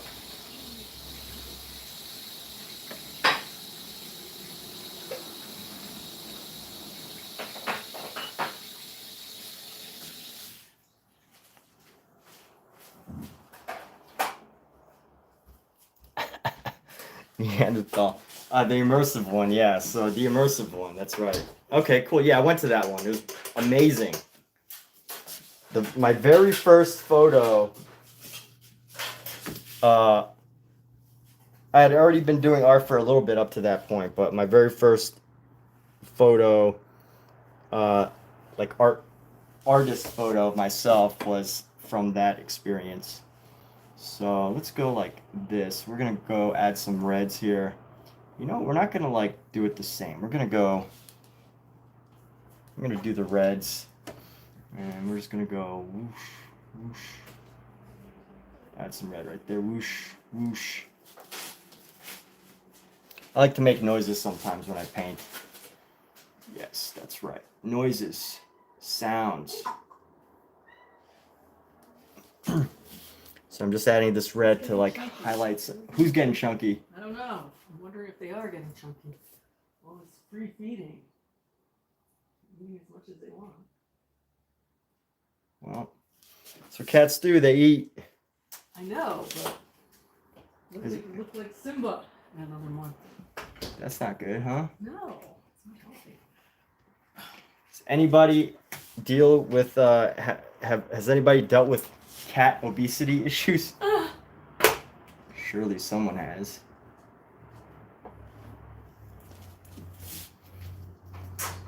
So I'm using this red here to just capture some of the design.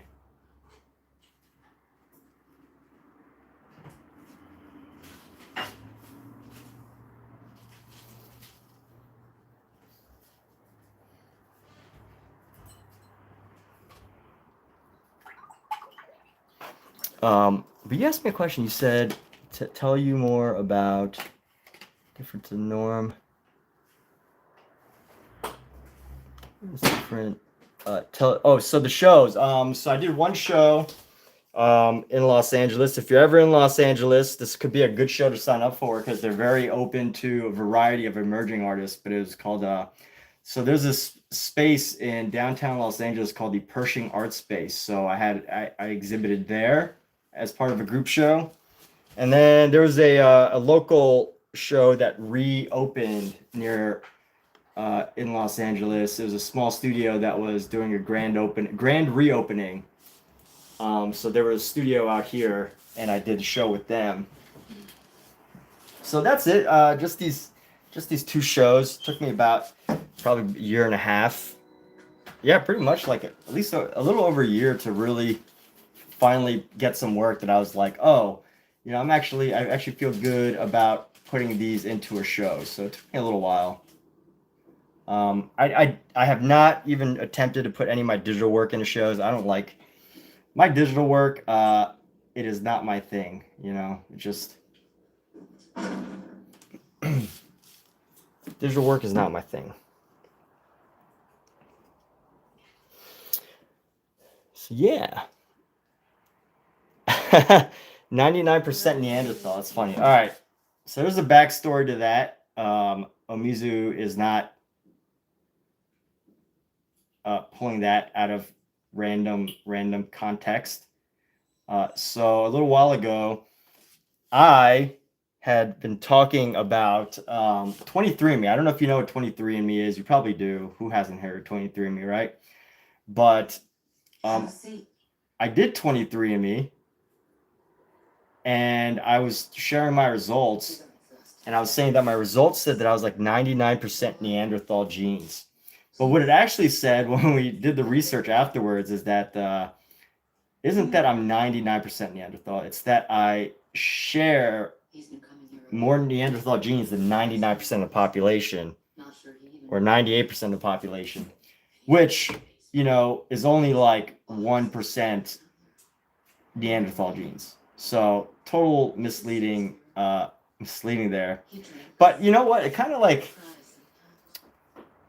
my partner, Kathleen, Kat over here, she was like, that's impossible. Or I think maybe Omizu said, like, dude, that's impossible. And I was like, no, I swear that's what it said. What's that? That I had 98% Neanderthal genes. Oh. So someone told me it was impossible, and I was debating them. I was like, no, I swear that's what it says on my 23andMe, my DNA test. And I guess it speaks to my level of knowledge of genetic code. But anyway, building up these colors around. I feel like the reds are a bit rough. I don't really have a smaller brush, so we're just gonna go with this rough color, just all the way around. We're not going to do the whole. I shall have new terms, or have you forgotten what I am? There's my Yeah. So I haven't had a chance to take a look at your channel yet. Obviously, I saw your Instagram, but do you do like tutorials on your channel? You know what I am. My big thing on my live streams is that I don't teach. I mean, sure, if somebody asks a question like, hey, how are you picking the colors? I can explain, but my style is just more of like this just stream of consciousness, I call it. And, you know, sometimes I'll get stuck on what I say, or I'll totally forget because I just, you know, go on and on. But it's totally like a stream of consciousness. I consider that my live streams part of the context, a contextual art form, you know, performative art form, where, you know, my art itself, like this piece, can't exist without my. It doesn't exist outside of without the context of me constantly talking on my live streams. But anyway, here, let's keep going. What do I need to do? I need to tighten up the face a bit. Not really doing much YouTube relaxed paintings. We only publish 4 videos. Great. Yeah, you have some amazing work that people definitely want to see, because you know what? I've seen people paint water. I've seen people paint clouds. I've seen people paint people. I've seen people paint expressively, but I don't know if I haven't seen too many people that paint nebulae as well as you do. So that's definitely a unique thing that you do that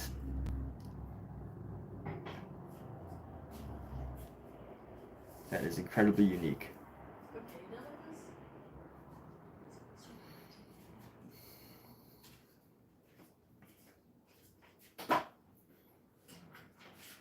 So here we go, just these little hints of red. The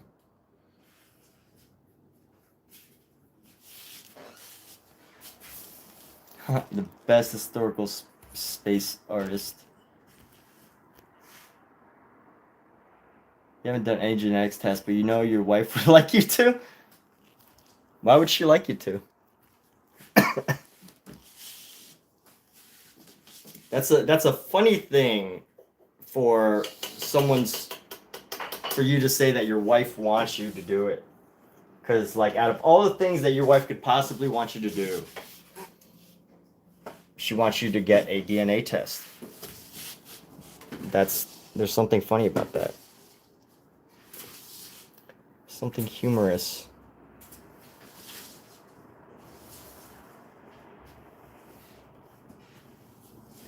Cat food everywhere. One of them fell into the dishes. They always fall into the dishes. That's what cats do. They dive into stuff. So, what should I do about this face? This face is looking fantastic. But I need to have a couple things. And I think it's going to come down to just filling in the space around it, maybe? Let me see. Use a finer brush here. Finer detail brush. Get this green. Grab some of this yellow and at least add to this. Let's go.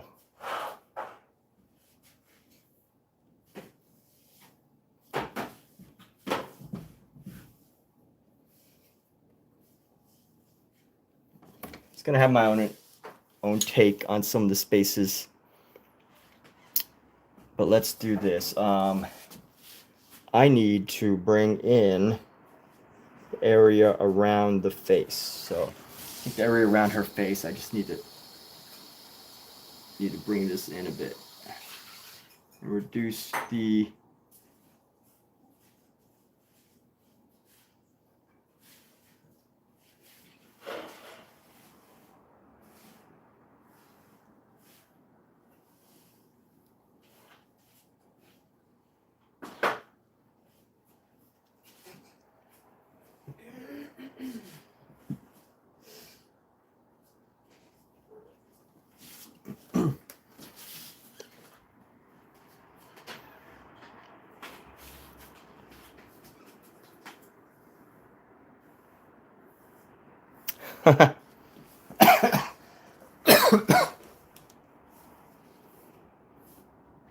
Means you're too funny, man.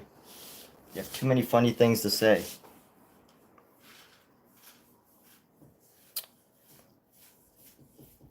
So here's some of the colors I'm using. I'm actually using this like super lime green. I don't know what the color is called. So this is actually cad green. Cadmium green. It's a very like citrusy lime green. I don't think that's the actual cad green though. I think actual cad green is a little darker. But for whatever reason, the 1980 version is very light. But if it is, I need to get myself a lot more of this green because I love it. And then I'm mixing some cad yellow. And that's what's giving me this like lustrous, gold look. I'm telling you. Which one? Cookie. She's got paint on her still? Paint. Gosh. On the top of her head, on her ear, like at the base of Yeah, I try to clean that off. It's there. I try to clean it off. It's there. There's no try. Do or do not, there is no try, right? And it is still there, so you did not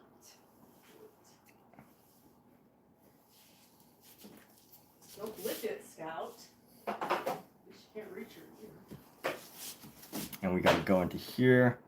So we're gonna go across like this and bring this, create this detail nice and tight. And we gotta come across this piece.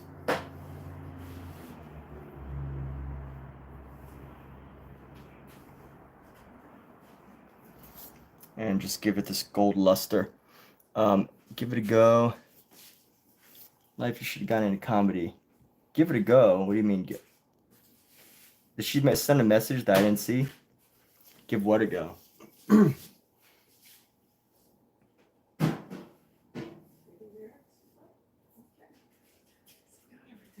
right, so this is just me tightening up this area. Again, I want it to be loose, but I also want to do at least a slightly better job of capturing some of the finer details of Gustav Klimt. You know, these just to notice some of these subtleties of how this part of the dress or the blanket comes across the body. You know, I'm not so much focused on the texture or the color as much as I am just how the shapes are laid across the bodies, and I think that can really help to bring this all together, even if all I do is that. And then let's see. So this hand is okay.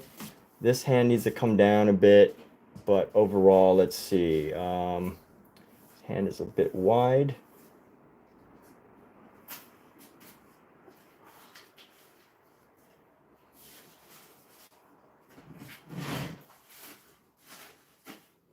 This hand's a bit long, but that's okay. Let's see how this curves up. Ah, there we go. There's one of the secrets. How do you find the secrets of an artist? You look at their work deeply, and then you copy it. So now it's just a matter of figuring out how to like tighten up these hands. This shoulder though is pretty wacky, but it's not totally inaccurate either. So that's a problem. Let me see what I can do about this arm right here. It's looking so beautiful. Thank you so much, Catherine. Oh, Mizu, you're talking about YouTube. I see. Okay, yeah, no, I remember that. I did remember talking about it. Yeah, just the way these conversations flow sometimes. You know, it ends up being like 2 or 3 different conversations at once, which is, you know, kind of a dilemma. I mean, Mizu, you sometimes get a lot of viewers, and I think especially even Don Drell gets tons of viewers, and I'm often like, how do you manage to keep your thoughts together when you get, you know, that many people talking at once? I have no clue. Blows my mind.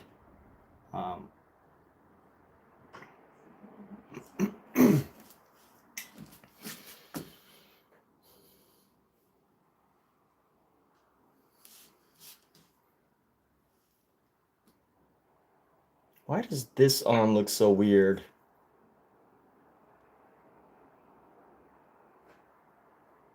But not that. This. I'm doing something wrong. Maybe I should just thicken this arm just a little bit.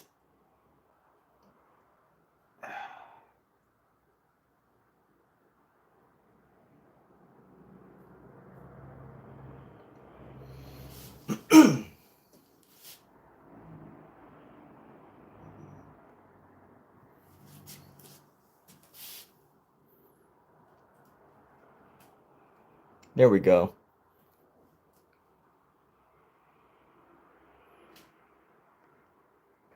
Yeah, you get confused too. So it's not just me. All right, good. Let me bring in some of these whites a little bit. These white spots. So this is being modeled after somebody else who modeled Gustav Klimt. So I do have to be, huh? So I do have to be cautious not to copy it too much, because, you know, this isn't even like a copy of the a actual same design as the original, right? So I'm basing off of something. But you know what? I think at the same time, although this person's is quite different, I do have the advantage that it's going to be even more different than Gustav's, right? Because it's an extra layer of interpretation that I get to work with. So that's cool. I like that. I like having an extra layer of interpretation. So we're going to add... I think I've spent enough time designing this body that... how do I do this? This one hand is going to bother me. This one hand. Let's go this white here. We're just going to go down with the hand.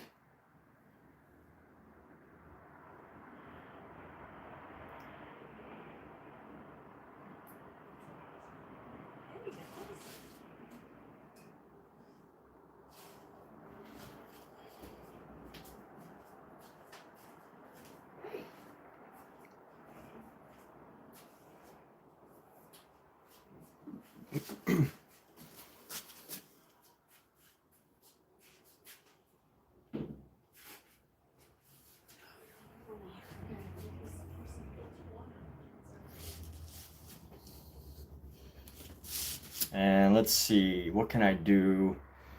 What else can I do to spice this up? At least for now. Before the next step of this, I gotta round the shoulder down a little bit, reduce some of the shadow that's in here. There we go. Tighten up the arm around the side, and allow the face to blend into the shoulder. None of these should like seem separated with anything other than a line. The lines.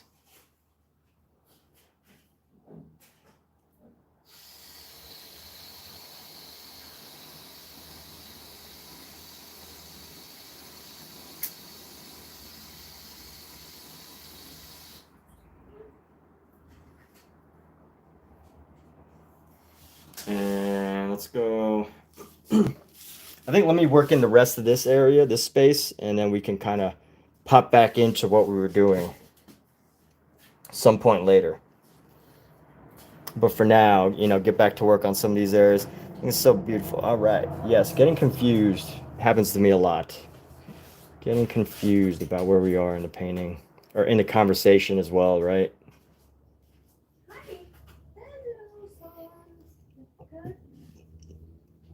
But that's the beauty of the craft. That is the beauty of the craft of making YouTube live streams, is the reality that we are all human, and as long as we don't say something totally regretful, you know, we can get away with making a fool of ourselves as a live streamer. But, you know, I don't think it's for everybody, because I know there are definitely some artists who have probably a really, really booming art career, and the last thing that they need is for their audience to know there's their mysterious process, right? I don't know. But I think at a certain point, some people's careers, they reach a point where it's like supposed to be like secret. Which I don't know if I'll ever reach that point, but you get what I'm saying. Oops.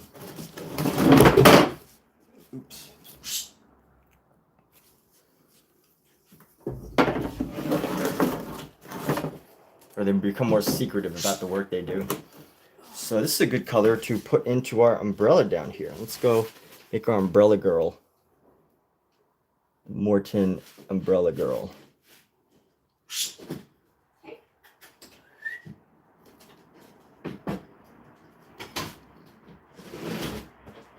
And give her a leg.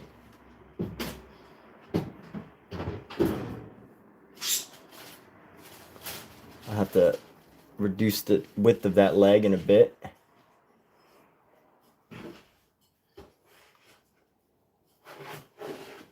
Give her a face here. Give her a hand right here. She's got some dimension there. So let's go like this. Bring this down. Bring this across.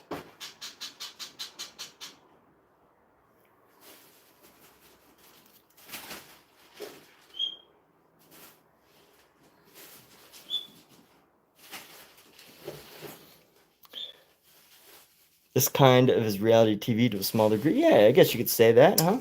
It's reality TV. Reality, something's being made. Again, I auditioned for a reality show. You know, it's not my idea of reality star. I just mentioned that comment because as I was talking about it, I thought it was interesting how I met some people in Los Angeles who were like, yeah, that's the dream, that's the goal, that's why they're even out here in Los Angeles, is literally just to be on a reality show, which is perfectly fine. So there's that. And let's see how I can design this. Let's add some purples. Let's pull up some of these purples here. We're going to take advantage of some of these purples. We're going to add some purple circles.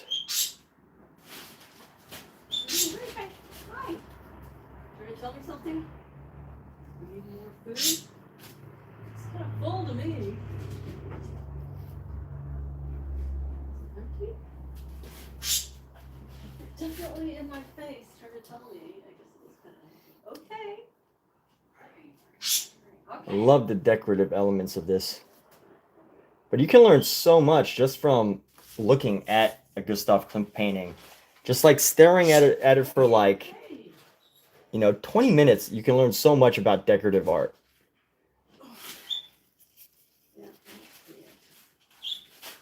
And although I'm sure a lot of this is not random, I feel like you could probably achieve a similar effect with some levels of randomness. Randomness and variety. Or maybe, perhaps there's probably an art to the art of randomness. Right? Finding an art form. Do I find I hold my breath when I'm painting in details? That's a good question. I don't know, honestly. Do I hold my breath when I'm painting details? I'll have to... I think it depends. I don't think I usually hold my breath when I do stuff. I think I'm pretty good with breathing.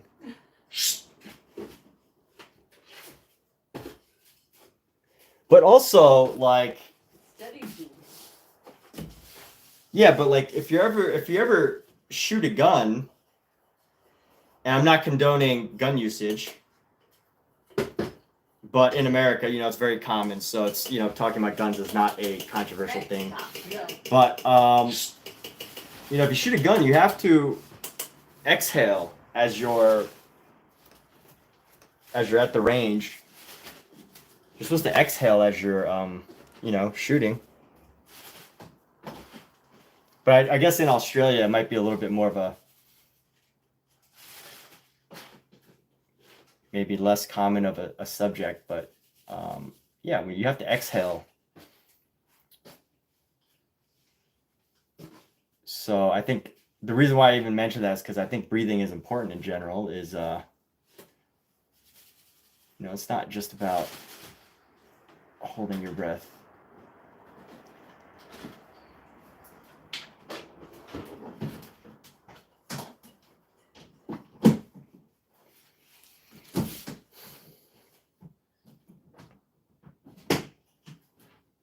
You shot a sniper rifle? Okay, I've never shot a sniper rifle. That's pretty cool. I've only ever shot handguns at a gun range. Only handguns. So that is a pretty interesting experience you've had. I've never had that experience. You said it's super loud. Because you're laying when you're shooting that, you're on the floor, right? How is that experience?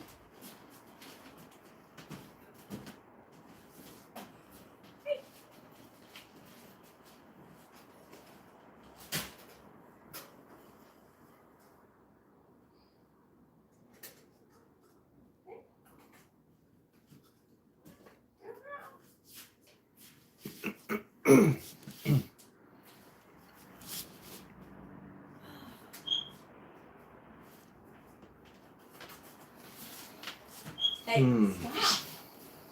No, you scratch on the cat tree. The cat tree. Scratch over here. Scratch over here. Come on. Scratch over here. It's 9:20. Good, dude. Sweet.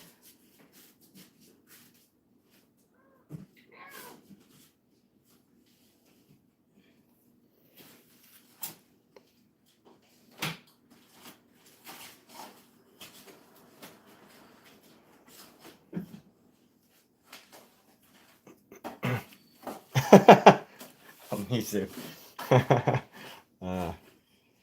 Good old Omizu humor. There we go. All right, so I think I'm reaching a point now where I probably should take a break, because if I keep looking at this, what's going to happen is I'm going to lose, like, I'm just going to be painting things without thinking enough about them as we go. So I definitely think I need a break in just a moment here. Just want to give everyone that heads up that we'll be taking a break here soon, so that, if you're just tuning in, we will be heading off soon.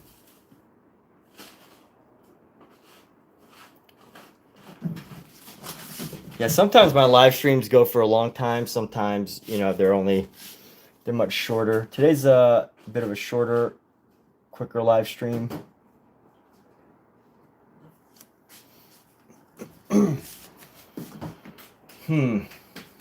But I like where this is at. I'm happy about where this is at.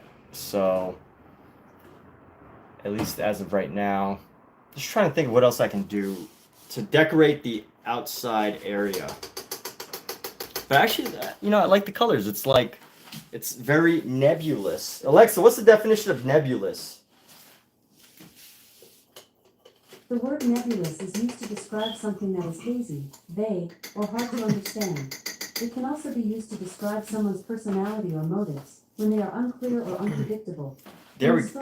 Alexa off. So yeah, I think the background's pretty nebulous. I like that.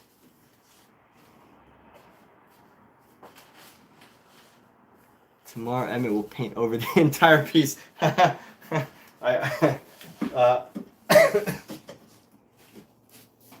Maybe. You never know. You never know what we will do here.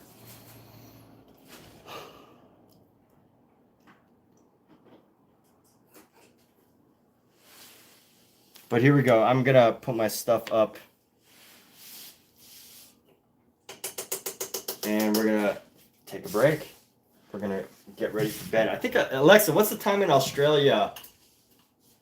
Australia has multiple time zones.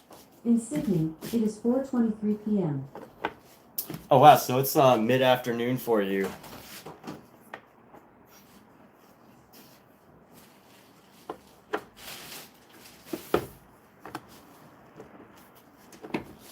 Out in Sydney.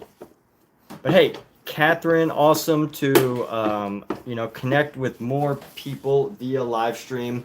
You know, it's so interesting because, like, you know, it's so great to be able to connect with community via YouTube because, you know, although I know a handful of artists in real life, it's really difficult to get 3 people together in person and be like, hey, let's paint together, you know, let's paint something. Let's go act like French Impressionists, take over a brothel and just sit there and paint stuff and draw, you know, draw the courtesans.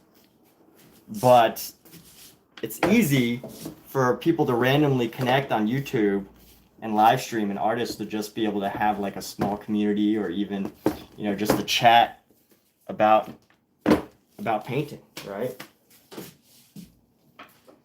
And I think that's great. Like, somehow they made it happen back in the day, but for whatever reason, it is much harder today because I guess people have, you know, priorities, people have things. Like, but it does make me wonder, right? Like, how was it that, you know, the painters of Montmartre, Paris, France, you know, Picasso, Matisse, Braque, all the other artists, how they just like got together all the time and like painted and sketched. I don't know. I mean, it's just interesting, right? Because they didn't have telephones, did they? Alexa, when were telephones invented? The electric telephone was invented by Alexander Graham Bell in 1876. Okay, so telephones were just becoming a thing, I guess, in the 1900s. But yeah, like, did they just know that the other person was going to be sitting in a cafe somewhere at the Red Windmill painting, drawing? I don't know. But, oh, you're in Alabama. Okay, cool.